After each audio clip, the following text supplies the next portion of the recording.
Hi, I'm Steve Michael, and today I'll be reading Last Day with Mayflower by Elliot Cleo. We slept on river quilts in the trailer shade, or on pads in the cab between jobs.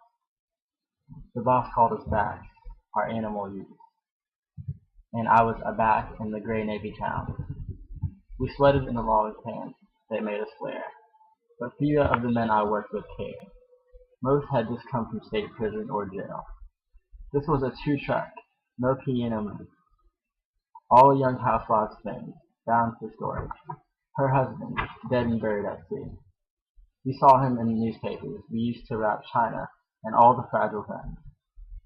Dress whites, white smile, a West Point degree. A crisp officer on a submarine. He died in sunlight, a calm, dry ground day. His Jeep, his last dumb moment, and a train. Now the house they bought became a train to her. Their together things became a train. That April, I worked with Booz and Davis, four-handed Booz, our shoplifting king, and Davis of sharpened screwdriver fame. Davis was born and tired and raised lazy. They talked and laughed for 10 hours a day. I grew to like them, the way one can like a man who lifts the other end of a dresser, or even takes the heavy end and walks backwards, down the stairs and up the ramp, when you're sick or too stoned or hung over to lift much. We were takers of sorts, a home-turn house, making echoes by slow degrees. Then when the house rang hollow and vast, like the air inside a tire or a church.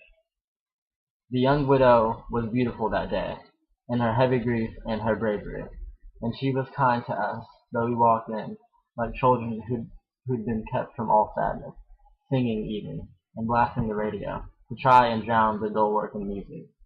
She'd stand on the porch and stare at the truck, with great blue, red-rimmed eyes, and then she would bring boxes of china and books to the ramp.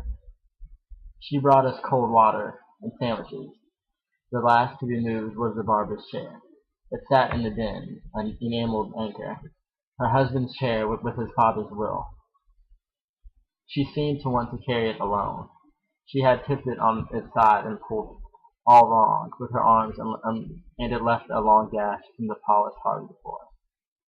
Next she hooked her fingers under the headrest and pulled the weight against her chest, as one rows a boat or pulls a fishing net, until the blood in her arms and legs drained. And she dropped the chair heavily down. How I wanted Booz and Davis to be quiet then. I wanted not to have to ask them this, not to laugh at her in the hollow house. This would be my last day, my first day moving. I should have said then, but how could I? That there must be a snow quiet for her, a slow quiet like the river tide, the blue silence of a tired star, the kind of silence that follows the train. Okay, so I like this poem because mainly because it's about a mover who is supposed to be tough, and I don't know the stereotypes about movers, but I'll just assume that they're tough and big and strong because they move furniture all day. Um, and he he has a perspective that's different from his other movers, and it's interesting because he's more kind-hearted than his other co-workers, and he senses the pain of the widow that he's moving out, I guess. So that's pretty much why I liked it. I also like how the sentences didn't flow perfectly. I probably didn't show that too well, but it would stop.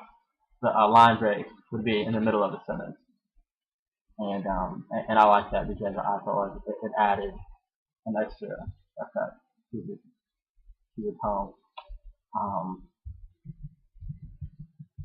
so yeah, that's pretty much why I liked it. So, thank you.